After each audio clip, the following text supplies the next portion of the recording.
Okay, good afternoon mga idol. For today's video, dahil biyernes ngayon, alam niyo na kung anong masarap na ulam. Munggo, siyempre, di ba? So ito, papalambot tayo ng munggo. At sinabay ko na yung liempo dyan sa pagpapalambot ng munggo. Yan, nahihiwa-hiwa ko na yung pork liempo. Yan mga idol. Yung isasawag natin. So mayroon pa tayong piprito niyan. Kasama ng ating tila. At ito naman yung ating kamatis at bawang panggisa. Oh, di ba?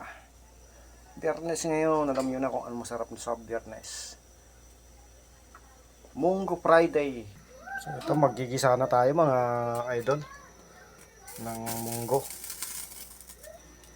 So ito, may mantika na tayo mga idol. So igigisa na natin yung bawang at kamatis. Ayan, nilagay na natin yung bawang mga idol. Pag nag-brown na yan, lagay na natin yung kamatis.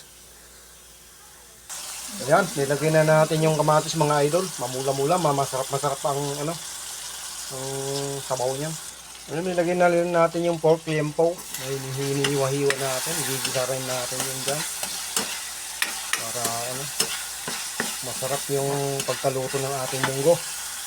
Ayan, mamula-mula yung kanyang sabaw mga idol.